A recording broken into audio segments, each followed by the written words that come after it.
Power on. Select your players. Pierre, Sarah, Glenn. Select your topic.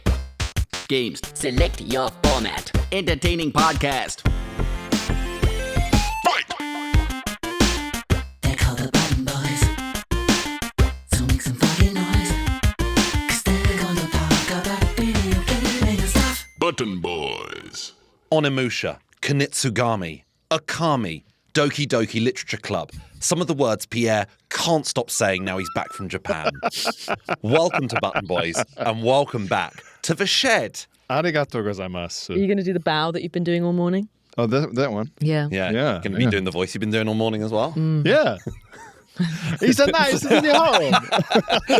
was it spicy? He's a spicy Japan. There was a horrible pause of fear then, just for just before you made the choice. There was just brief, but all three of us were, In my head, I was scrolling through like a Fallout style dialogue options. Yes, yeah. Everyone disliked that. Everyone hated that. They will remember that. I brought you guys a Pokemon card. Oh my gosh, no thank you way. so much. These are. I found these in like a kind of vat almost. Producer Wow. Ben, here are your Pokemon cards. So these aren't luxurious Pokemon cards. No. What Well, generation are we talking? Like new gen? Mix. We'll open them on Hidden Cache. Yeah. These are like Yeah. Haribo mixture Pokemon. They just go like, you know what? These you could almost buy these by weight. What's just you can see through mine at Yeah. the first one. What's happening with that guy? It does he's look got a- like it's a power boner, doesn't it? Huge And it's power coming towards burner. you. It's like 4D. But love it if you accidentally bought porn Pokemon cards. Yeah. They're really sexually graphic. That would explain why the shop was in such an odd Yeah. location. Just hold that up to the Char is camera hard. if anybody wants to see this Pokemon with a massive boner. This Yeah. is the most just personal life chat we've ever done on the podcast. It's true, yeah. And it's Yeah. unprofessional. What have you been playing? Cut this out. Because of being around Pokemon cards and being in Japan, I did genuinely think, how did the card game even work? And I still I cannot get my head around it. Was it not like a top trumps kind of thing? No, it's But- like, Oh, it was when more it's- complicated than Right, that. okay. more like Magic Yeah. the Gathering. Okay. Did you never play these cards? Because did you play Yu-Gi-Oh? No, again, I watched the TV show, and the TV show made the game seem accessible. And then when you look it up, it's always like, when the card is turned on its side, get 2 power tokens. And immediately I'd go, I "Ah." remember My brain playing would die. Yu-Gi-Oh cards. Did you? But no recollection of the rules. No, I think also when you're in primary school, you just kind of vibe it. No, we were doing it. Really? We were defo doing it. Oh, man. Right. I promise. Okay. Full on doing it. Yeah. Yeah. Blue Eyes White Dragon. Yes. Yeah. That was the big one. Tell me more about that. That was the most powerful one. You're unlocking things. Blue Eyes White Dragon, and then the one where it's like a kind of big, like almost Egyptian Ramses body zombie man made out of like 5 different cards. His What arms. culture did you guys grow up in?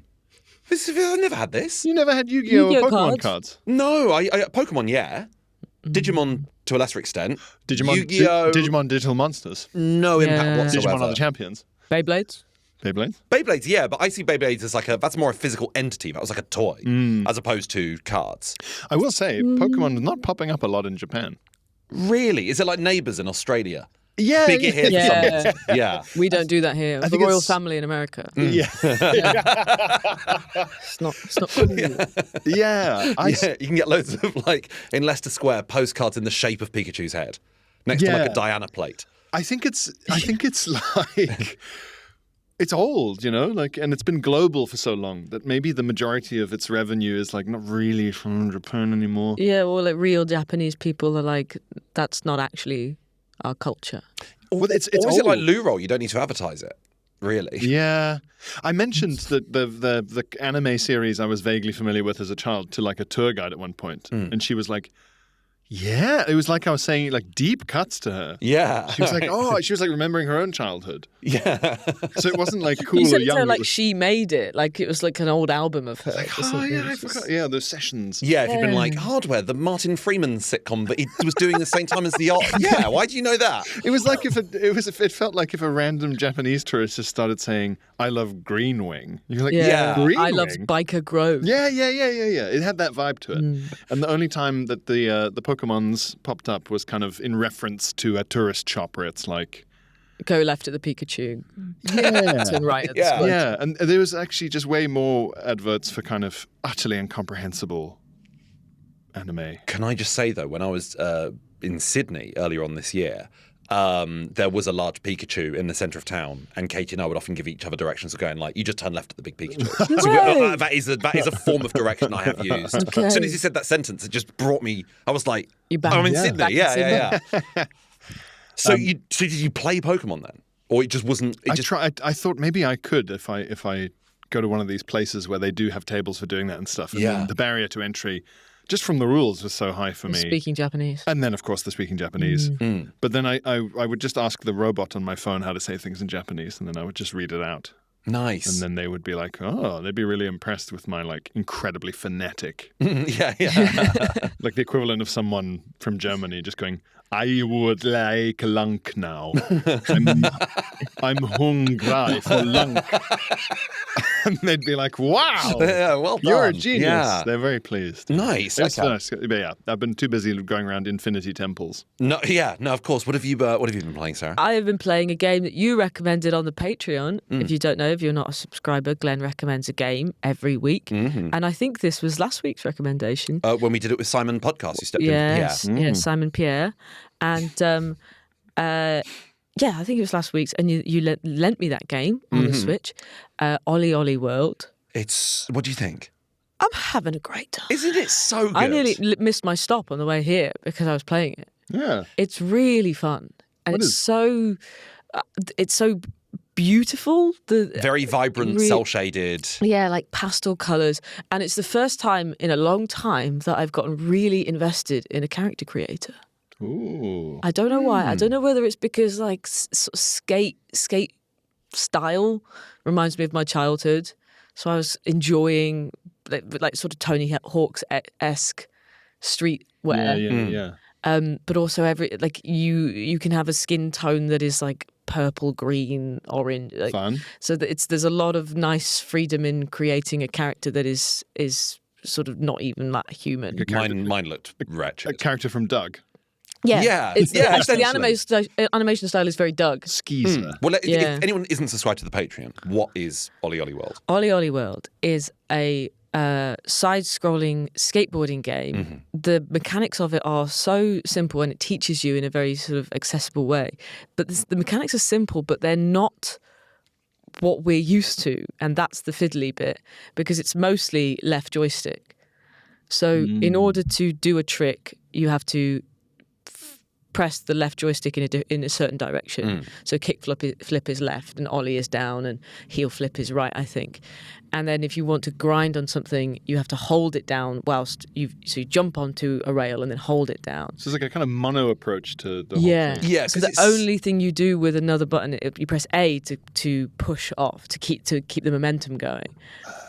And so you get a series of different courses, side-scrollery. You described it sort of roller coastery, in that you're just on this straight track, and the whole objective is get through the course. But that's great, because the thing that annoyed me about Tony Hawk Pro Skater and all that kind of stuff was the fact that, like a lot of like snowboarding games and whatever else, it is kind of Tekken-style button combos. Yeah, that you have to memorize. Yeah, this is so simple. And for the first, I don't know, maybe hour, you are just going on these very easy tracks, occasionally grinding on a rail. Yeah. If you miss the rail, you just ride alongside the rail. You know what I mean? It's like That's great. it brings you into the foreground and background at various sort of points. But all I want to do is press A to jump, yeah.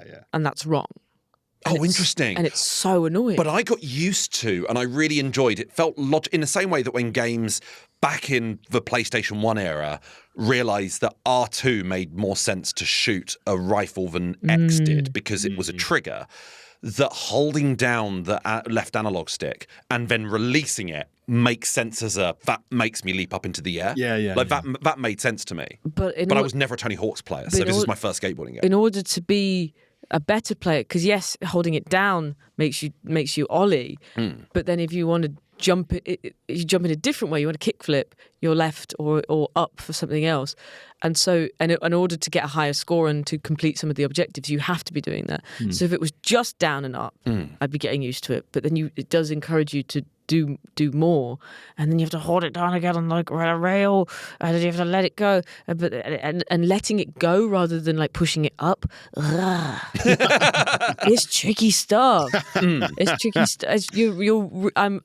I'm enjoying it because I'm like, this is rather than just plugging into a game and going, yeah, I get it. A is jump or X is jump if you're on PlayStation. Yeah, I get it. I know what this is.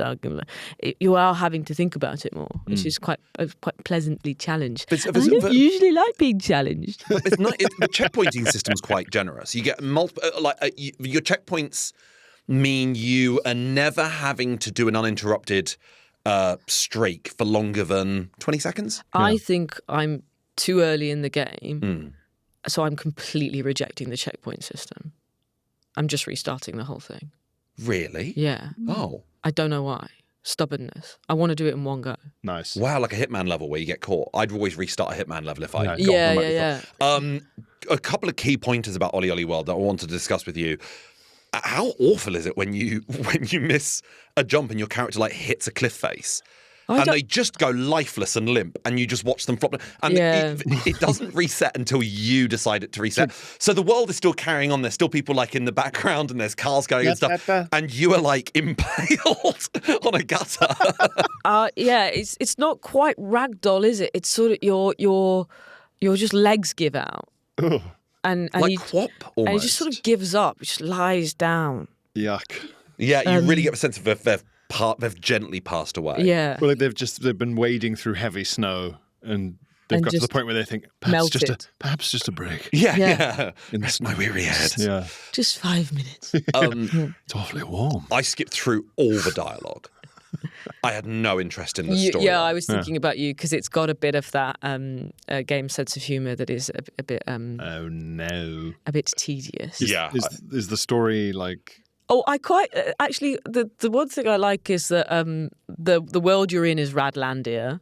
Oh no, yeah. And they're trying to find the sort of next. I can't remember what the wording is, but like the skate guru basically, who is the like bridge between Radlandia and Nirvana with a G. Very. Yeah, it's good. And I'm enjoying those. That's good. I'm having a good time with them. I'm glad you're enjoying it. It is good. It's a real frog in boiling water game where for the first half hour you are just riding quite gently. It's still like jumps and stuff you have to make. But by the end, by the final level, it felt like I was playing Cuphead. The amount of buttons you're having to press. Oh, but it's no. But it introduces them so gradually that you don't realise how good you are getting at the game. I was never that. I never went to bed stumped on a level. Like it was always fine. Stumped is a funny. Yeah. Stumped on Radlandia. Compels me though. Staring deep into a fireplace with brandy. Yeah. And how? Oliver World. You are my Kilimanjaro. So it's a recommend from you. A big recommend. Good. Really I'm so glad. Finding it very satisfying. I'm playing a new game. Playing that on Switch, by the way. I'm playing a game on Switch as well. A game that came out at the time of recording, at the time of this episode going out, exactly a week ago. I'm playing a game with one of the worst titles of the year so far, The Adventures of Elliot, The Millennium Tales. This is from Square Enix, and it's their team who made like Octopath Traveler. And why do you hate that title? It's just lengthy. It's lengthy. It's a mouthful. And we've spoken about this in the past on the podcast. I don't like a subtitle to a game where it's the first game. The Adventures of Elliot. The Millennium Tales. Yeah, none of it means anything. The Adventures of Elliot is enough. Basically, you are the titular or eponymous Elliot, and it is. You said that like depending on gender. Yeah. Or eponymous. Yeah. Don't cancel me. He or she. I love to use that sort of intonation for any sort of like nature or nurture. Yeah, and he lives in Harrow and Wilston. It's from a team at Square Enix who made Octopath Traveler, so it's got the art style that I love that they do, which is called 2D HD or HD 2D, where the idea is it's like the sprites you are playing as look like Pokemon, like 90s Final Fantasy characters, like very small pixelated. Angular. But the environments are like a lovely diorama, like a doll's house. It's like it uses brilliant blurring and bringing stuff into the foreground, and it's just gorgeous. You can just get a sense of a really wet cave that you might be exploring that's full of monsters, and just from like tiny little, just individual white pixels on the ground, just give it a sense of like moisture or whatever. Yeah. It's great. So Elliot looks like a fucking knob, is the only issue. He is dressed kind of a bit like a cowboy. He wears a trilby that's got a feather in it. I hate him. I hate him so Little much. alpine boy. Yes. And for that reason, I have to play it in Japanese because I cannot imagine what he sounds like in English. I can't. The level of high-pitched American voiceover. Yeah, he's going to sound like Ash, basically. He's going to have to. And he's accompanied by a fairy companion. And he's a boy. Elliot's a boy. A young boy. No, he's like the local town's hero. It is so on the nose. He should know better than the trilby then. Yeah. He is. It is so on the nose in terms of when you're introduced to him. He's like, sorry, was just doing my shift at the orphanage. How can I help rescue you? It's that level of like, okay, all right. And then there's bad guy, who the moment you go to like the King's Court, it's like a real sort of fantasy D&D setting. It's castles and goblins sort of vibe. Right. And the king sets you on a mission, and he's got a real Grima Wormtongue by his side, who's sort of like called like Heinrich Dick or whatever. And you go, okay, well he's not going to be nice, is he? And he keeps saying things like, "Sire, I think we shouldn't." You go, okay, baddie, he'll be the baddie.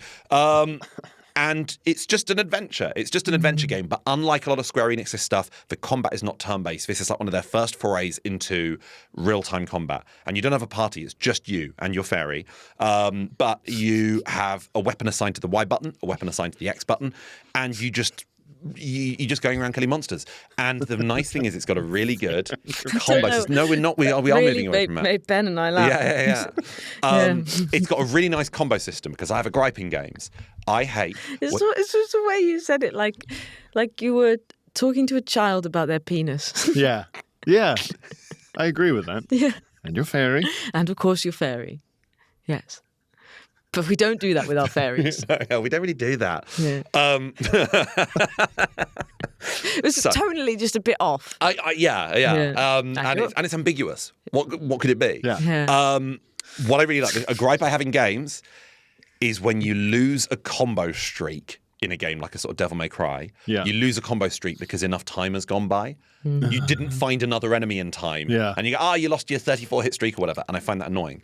What Adventures of Elliot does is every time you hit an enemy, that adds to your combo streak. And the higher your combo streak, the better the rewards of any enemy you kill. Instead of just dropping like one coin, they'll drop loads of money and give you loads of health What are we back. counting as a combo?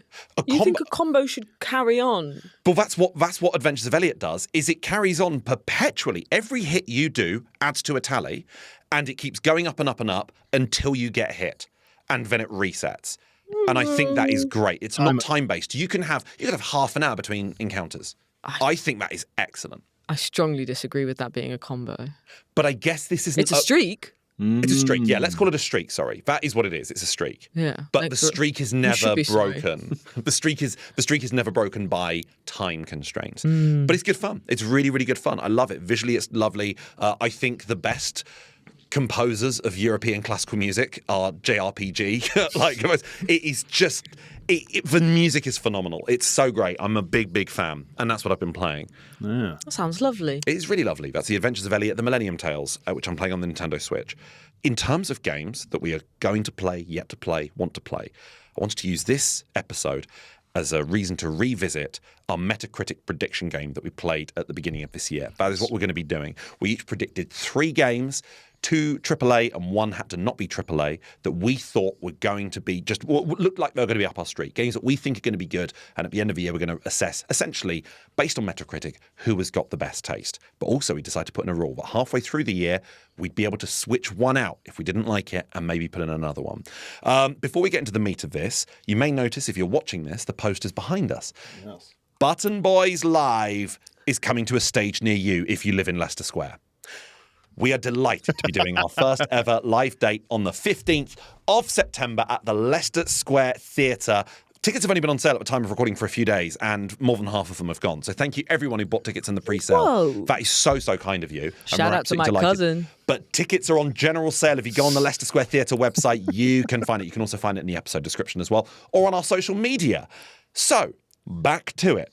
The games. Yes. We predicted were going to be good at the beginning of this year. Sarah, what were yours? My 3, you want all 3? All 3 and your backup. 007 First Light. Mugenics. Grave Seasons. Okay. Backup Wolverine. Nice. Pierre. Panzer Strike. Yeah. Hell Let Loose. Vietnam. A third one. My arms are long now. My arms are longer now. And my backup was Book Smuggler. Nice. My 3 were Resident Evil Requiem, Esoteric Heb, GTA 6, and my backup of Tides of Tomorrow. So, should we go through these one by one, see the games that have come out, what we thought of them, if we've played them, or how they seem to have gone down across I'd society? love to do that. None of mine have come out. Genuinely, none of yours have come out. It's the Taylor's oldest time. I did check. Pierre's I did got check. an inability to pick a game that comes out. Pierre's You wanting a game is a fucking kiss of death someone's- to any developer.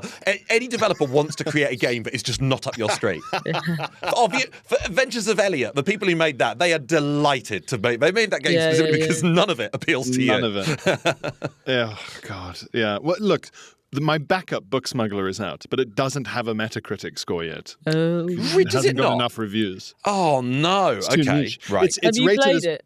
No. What's it on? It's on Steam. It's rated as positive, We've but gotta it's give only it, got like no. 25 reviews on Steam. Oh man. Okay. So Well, at least that one is out. a small-scale game coming out on Steam having the rating of positive is significant, though. Most of those small games have like mixed. We got to give it a go. Yeah, it's bizarre that this genuinely doesn't have a single review It's on quite Metacritic. strange. It has not received a single professional review. I mean, have you bought it? Are you going to buy it? I think I'm going to have to. Although, to be fair, Hell Let Loose Vietnam does have a release date now. It does have a release date, and it's had a release date for quite some time, but coming it out did get delayed. August, maybe. Yes. It's coming out in August, and I've played the playtest, and I liked it. Okay. That's- So at that's least discussed. you've had a hands-on experience. I've done a little visit to Nam, and it was good fun. The first one that came out for me, Resident Evil Requiem, I was absolutely delighted with. One of my favorite games of the year. It's certainly in my top 10 of the year, and I think will be by the end of the year. I don't think it will crack my top 5, but it's out. That's locked in, and it got 89 Whoa. on Metacritic. Whoa. That is Whoa. pretty decent. How So I'm much very- of that is nostalgia from these people?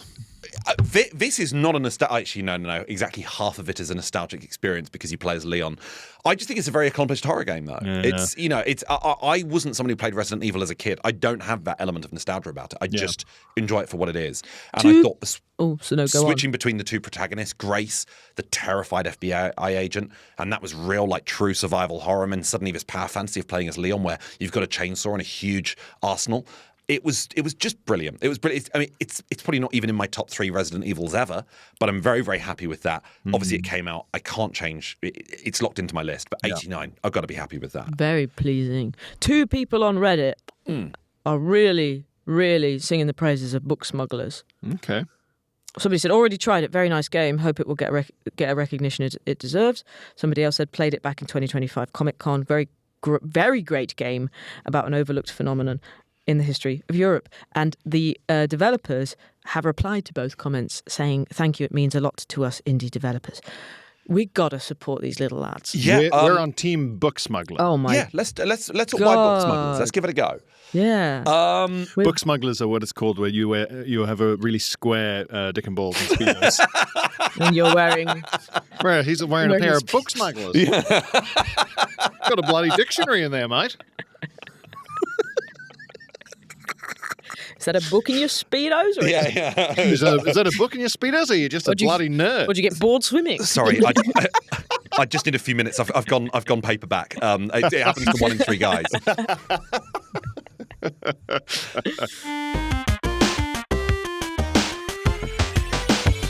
Button Boys.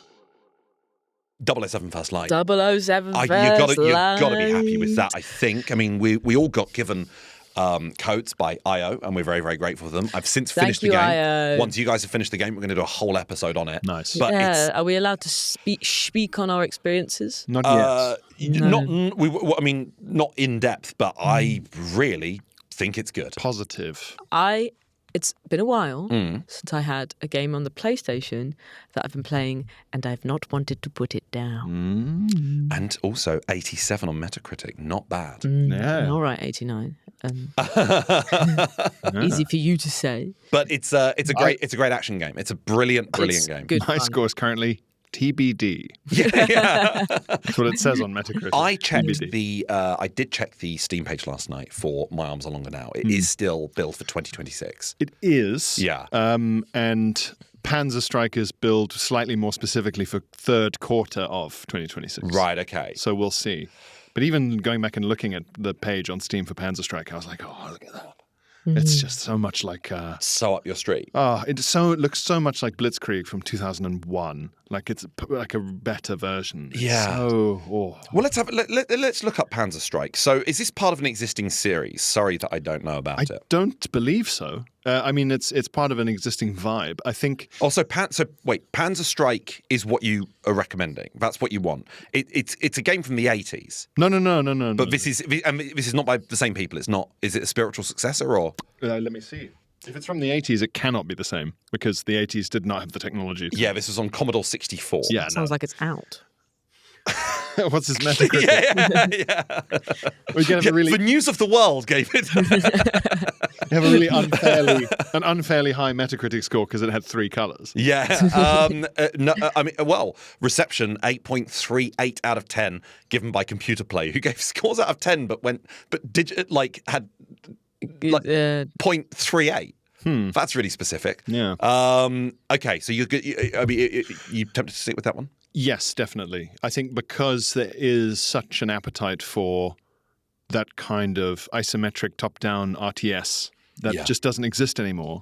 From the Command and Conquer days-ish? No, older. I mean, like, Blitzkrieg was more like you don't like build bases and stuff. You just have the troops you have, and it's kind of attempting realism. Right. The closest thing to it would be Steel Division.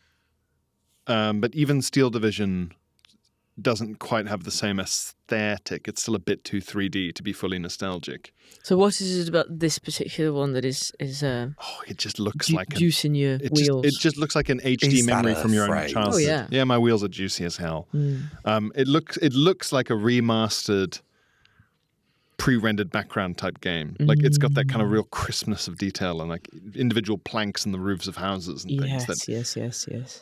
We had that weird moment where switching from that to 3D meant actually a loss of detail. These big, like, lumpy 3D buildings. Age of Empires 3. You've lamented this a lot. God, yeah. For 10 years, I waited for things to get back to, yeah. So I think it'll do well. Okay. I also had Esoteric Heb. That was my indie title. That's come out. That's come out. 85. Whoa. Yeah. I have He's a good big tasting hitter. games. And that is from that was like solo developer as well. Now I'm about halfway through Esoteric Heb. I really, really liked it. It's good. It's basically Disco Elysium, but in a D&D fantasy setting. And it's got the humor of Disco Elysium, which I really, really like. But I'm only halfway through it. I've been playing it very, very slowly. Also, partly because Zero Parades, which was from part of a team that made Disco Elysium, has since come out, and that's kind of overtaken. Zero Parades has kind of overtaken it. I prefer Zero Parades to Esoteric Heb, but both are absolutely fantastic.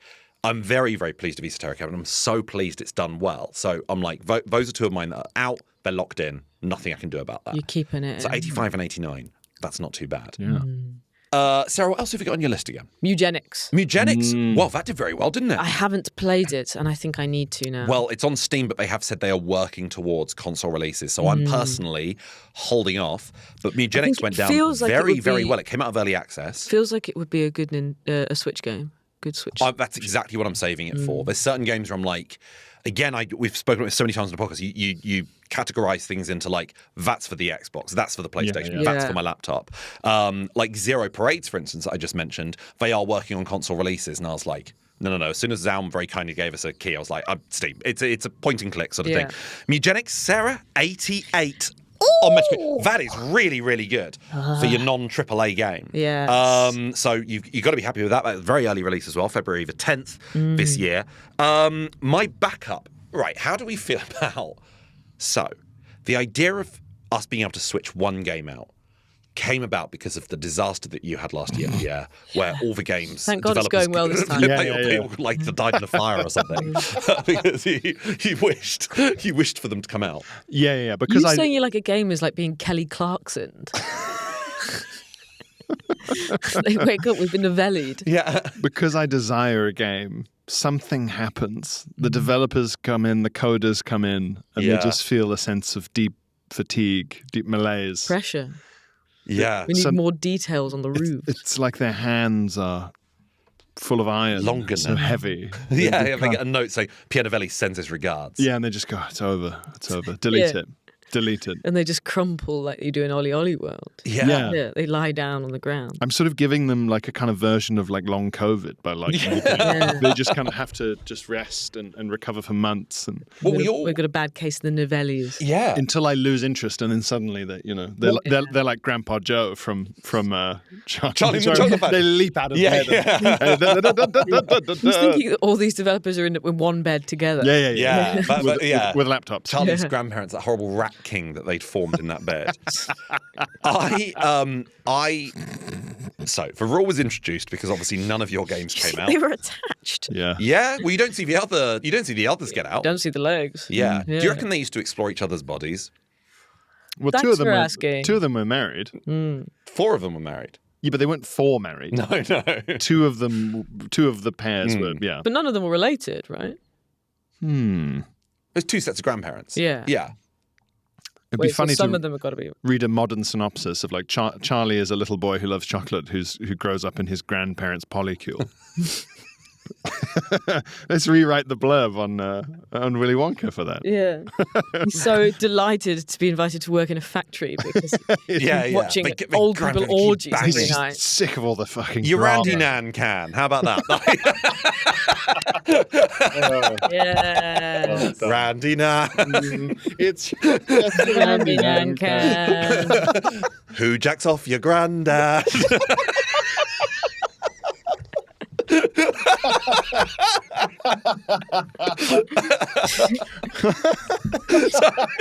when her wrist allows. Oh God, cover it in chocolate and a miracle. Horrid. The rule was introduced because you caused the delay to Mouse PI for Hire. I did, yeah. And Kingmakers, which has been delayed indefinitely. Yeah. And I believe Scarlet Deer Inn, was that your other one? Yep. That's due to come out this year. So they say. that's good. Yeah. I got screwed over last year because I put Mixtape on and Mixtape got delayed. I didn't put Mixtape on this year. Mixtape has done really, really well. Yeah. So What's the score? very, What's very the annoyed score about that. on Mixtape Mixtape? is about, I think it's 85 is Mixtape. Interesting. So not as high as my other 2. I think it was disproportionately disliked by computer people, PC people, Yes. my people. Yes. 86 on Metacritic for that. Not so, bad. But not as high as Esoteric Ebb or Resident Evil Requiem. So we introduced the rule that you could have a backup. My number 3's not out. What's your number 3? Grave Seasons. Grave Seasons is due out in August, though. And I'm really looking forward to it. I'm looking forward to it because it's perfect for the Nintendo Switch. It's when I'm at the Edinburgh Fringe. That's going to be my game of choice, like backstage, essentially. Yeah. I'd be very surprised with the release date looming so near that it would be delayed into next year. I think you're probably pretty safe. So we each had backups, but also this episode was to give us an opportunity to switch out any of those games. My backup has come out. Am I allowed to switch that out because I just don't like the score? Or am I like, no, you've made your bed, lie in it? Oh, you want to switch your backup? Well, so my backup was Tides of Tomorrow. At the moment, that is in my top 5 of the year. I loved Tides of Tomorrow, but it's on like 77 out of Metacritic. This was the sort of asymmetrical multiplayer, but not multiplayer. You play it fully single player in a sort of Waterworld-esque, post-apocalyptic. The little shanty towns have been built on plastic bottles in a very polluted world, and every action you take, the next person who plays the game in real life has to deal with the consequences of your Constantly actions. no health potions left behind. Well, Yes. how about we throw the games that we don't want onto the table when you have to choose from all of our discarded? Fuck, no. Do you know But what? you could potentially get Wolverine. Oh. Here's my quandary. My third game is GTA 6. That was the first on the score sheet for me. I got to choose a game first when we played this at the beginning of the year. Yeah. And I immediately took that because I was like, that's going to be a big hitter. So at the time of recording, pre-orders for GTA 6 open tomorrow. At the time you're listening to this, when Rockstar announced that they were going to open pre-orders, I think it was like YouTube as like the company replied with, "Oh, we're putting such and such a date in our diary," which is the Thursday that you're listening to this. And I'm worried. I'm hoping it's a new trailer for GTA. They've had 2 trailers so far. They usually release 3, and this will be the 3rd and final trailer for GTA. I'm also worried that that's when they're going to announce at the end of a trailer, it's 2027 now. So I'm a bit nervous. If GTA comes out this year, I am almost certain to win this game.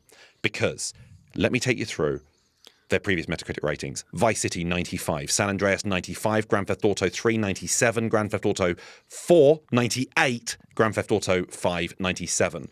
Red Dead Redemption and Red Dead Redemption 2 got 95 and 97 respectively. They never score below 95. They never score lower than the greatest games of all time. I think GTA 6 will probably be... Somebody's been very neggy about Grave Seasons. I think GTA 6 will be the greatest game of all time when it comes out. I think it will be critically regarded as the greatest game of all time. That Wait and cannot see. be true. Grave Seasons. Well, why not? On its way. When something takes when your food takes ages to come out from the kitchen, you're not thinking like, they must be building the steak of the century. No, but they forgot. They dropped it on the floor. GTA is not in an oven. Like it will. The size and scale of what appears to be, even when people were analysing the trailers. GTA is not meant to be just lightly seared on. Yeah. It's a really, souffle. Yeah, this disc is really like cold on the inside when I open the case. If GTA 6 had come out within 10 minutes that would be a better get. Yeah, of asking for it, you wouldn't be like, this is going to be good. That's true. That's true. But still, I think best game of all time. I mean, I don't. This isn't me saying it will be my favourite game of all time. Yeah. I much prefer Red Dead to GTA, but I think that based on like frame by frame analysis that people have made, real nerds have done on like the GTA trailers, seeing someone with one of those like cardboard crates of like a 6-pack of beers, like bottles of beer, and each individual, it's just a background character, but each individual bottle has like the liquids moving individually, and they've got individual, but you go, the level of detail in this game and the scale, they think it's going to be a state as opposed to just a city like GTA 5 was. They think it might go to like the San Andreas style of like, no, there's like, we know it's set in Vice City, we know that much, but also we know there's other huge regions as well, and I think it will be something more like a state because it's going to go into like that kind of Florida style of like swamps. We know there's a crocodile or alligator on the front cover of the game. Okay. Yeah, it's going to be absolutely phenomenal, but will it come out? It's meant to be out in November, and if I'm going to take a gamble, and I'm going to stick with GTA 6. I'm going to predict that it's going to be like Chinese Democracy, you know, the Guns N' Roses album. Yeah. It took like 20 years to come out. And when it did, everyone was like, it's all right. Well, as San Andreas, which came out in like 2002, was like a period piece or whatever because it was set in like the 90s and Yes. you know, it's based on like Boys in the Hood. And it was like, and when you played it, you were like, whoa, the early 90s was like a different world away.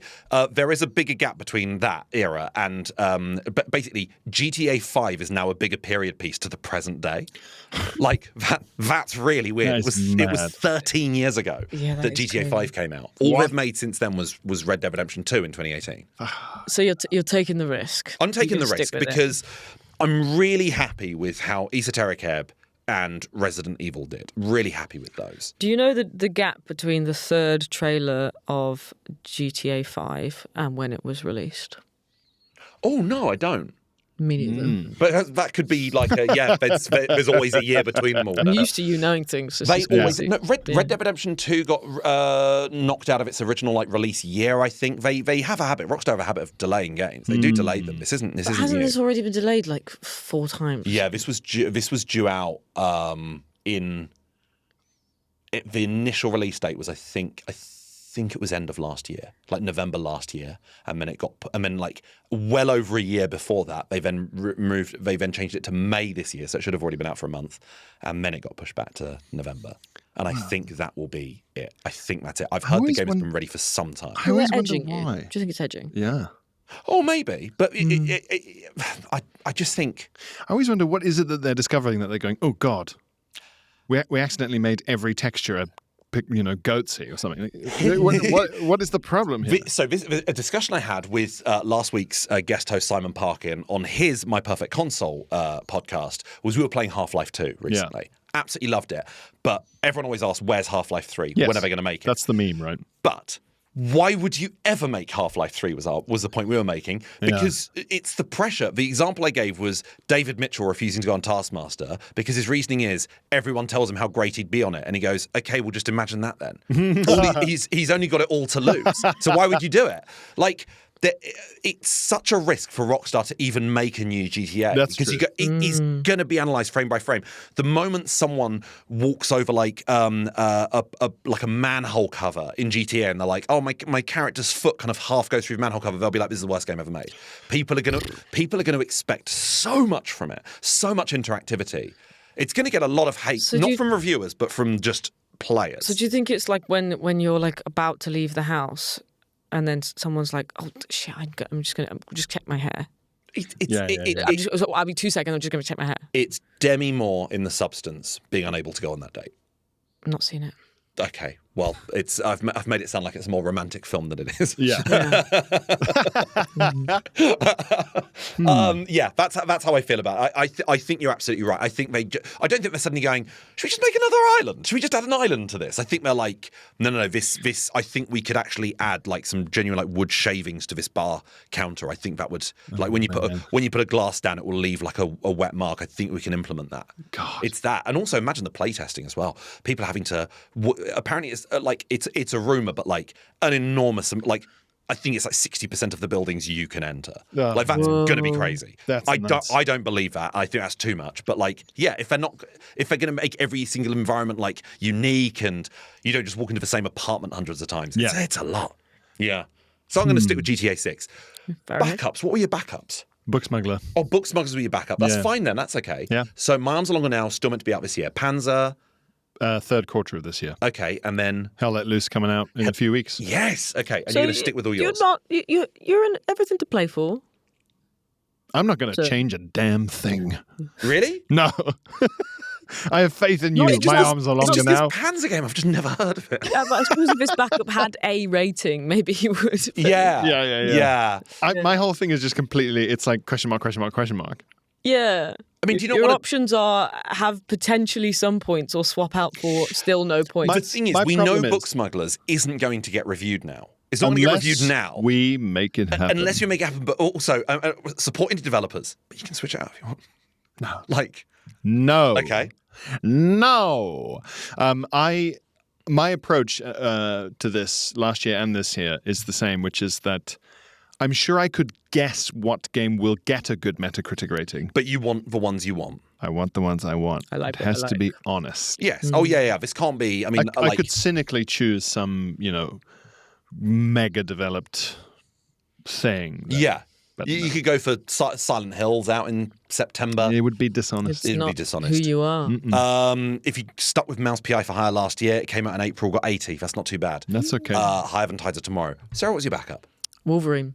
Now, Wolverine does have a release date. It's coming out in September. Cool clips. September is absolutely stacked with releases. There's like the new one on Musha. There is Silent Hill. There is Wolverine. It's going to be a busy schedule. It was the PlayStation State of Play was the same week as the Summer Games Fest the other week, and they have they opened it with an extended look at Wolverine. I think it looks great. It does look good. Looks absolutely brilliant. It looks very, very good. I think it's going to be very satisfying gameplay. The slashing. I love slashing. Gory as hell, because I'm so gory. used to Insomniac making Spider-Man where it's non-lethal. It's bouncy. This is gnarly. Yeah. It's got to be. He's got knives on his hands. Yeah.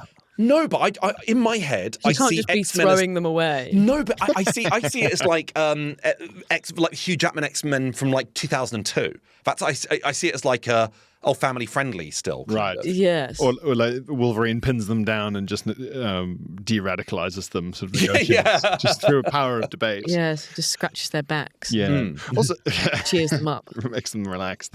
Spider-Man's also only nominally non-lethal. You see him whip a 50-kilogram iron manhole cover into the chest of a burglar. And Yeah, we know. That guy's not Yeah, but coming you don't back. see it take his head off. Yeah. Well, you don't see the internal organ damage Yeah. done Yeah. by every rib being turned to powder. Yeah, it's like when you hear about people seeing someone get shot in real life. They're like, yeah, there's no blood, it's just their shirt ripples, and then they just fall back. And you go, oh, yeah, that does sound worse, actually, yeah. That sounds worse. I prefer the movie version. Or just Spider-Man putting someone in like a kind of big sticky web net and hanging them upside down in an alley, presuming they'll be found. Yes, yeah. Yes, silently skipping off into the night, not Yeah. alerting anybody to their presence. Just presuming that it's fine to be upside down for 12 hours. Yeah, Spider-Man came back days later to cobwebs and a rotting man. Just having to sort Oh of dear, go, I'm going to have no. to eat him now. That's really, I have to wait till he's liquid and then drink him. That's how I get my powers. Sorry. To wait till he's all stinky and liquid and then drink him. I was not into the idea. He's that's not like that. Really nasty stuff. I was not into the idea initially of there being a Wolverine game from the people who make Spider-Man, because you go, the best thing about Spider-Man is the swinging. We love and Wolverine the is surely swinging. just In a Spider-Man relationship. without the swinging. Yeah. Yeah. This looks great. He can obviously leap tremendous distances. He's leaping about. It seems more combat focused than Spider-Man. I think it's going to be good. Are you going to stick with it? So Everyone's what have we got Bond on? Bond- Yeah, so I can't swap out any of the other two because it's one AAA game. Yeah. So it's the choice between Bond and Wolverine, which was the choice I had to face. And Bond's on 8, Bond's very high. It was 88, I think. or is that Mugenics? Mugenics 88, 007 87. ooh. So I think you got to be happy with that. It's a big gamble but to we change. could make it interesting. Well, couldn't we? Spider-Man, the Spider-Man games, and most PlayStation first-party games usually get over 90 on Metacritic. So I think Wolverine is your best chance at getting something in the 90s. Yeah, because it's exciting not to know, isn't it? When are we going to go through these at Christmas time? This will be at the very end of the year, where Yeah. we will be then choosing our biggest ones of 2027. Let's make it interesting. Yeah? I'm taking Wolverine. Whoa. As in, Is that making it less interesting? as in you're sticking with Wolverine? No. You're removing Wolverine? I'm taking Bond out of my top 3, and I'm putting Oh, Wolverine. shit. You're going to take a gamble? Yeah. Brilliant. I like this. That's big Yeah. stuff. That's So Wolverine big It's stuff. Lovely to take a gamble on a game where we play every year that Glenn wins. Yes. What's your other one? Sorry. Now I have Yeah. my top 3: Wolverine, Yeah. Mugenics. Mugenics, Yeah. Grave Seasons. Grave Seasons. Yeah, that is a risk.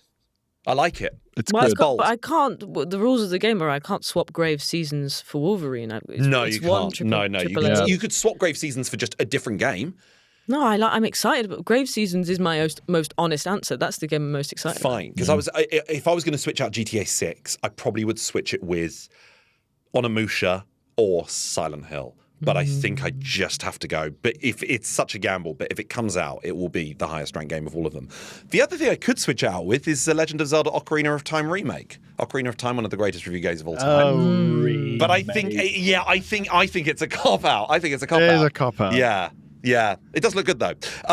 Well, I think we're going to settle with our games. You and your Panzer Strike and Hell Let Loose Vietnam and My Arms Are Longer Now. Me with my GTA 6, Resident Evil Requiem, and Esoteric Ebb. And Sarah with Wolverine. Wolverine's in. No more 007. Mugenics and Grave Seasons.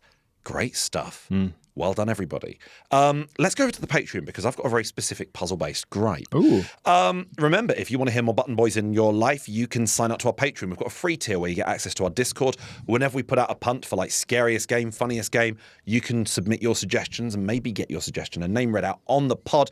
If you want to sign up to the pay tier of the Patreon, you get an extra episode every single week on top of this. We're about to embark on a weekly playthrough of Age of Empires 2, but I'll always be recommending a game that I think you may not have heard before. We'll be having general gaming chat, talking about your gripes, and also you can sign up to our top tier Player 4. Straight after this episode, we're about to record with Alistair Beckett King. That's going to be coming out in the middle of July. You also get a monthly episode from me called End Credits, where I talk about all the games that I think you might like that are coming out in the next month. That's going to be due out at the beginning of July. And also I'll be talking about all the games that I've completed that month and having a bit more of a run through of it. And maybe you might pick up a few recommendations along the way. Thank you so much for listening to Button Boys or watching it if you watch it on YouTube. Please like it and subscribe it and tell your friends and rate it. And we will see you, Sarah, Pierre, and me, Glenn. We will see you next time. Button Boys.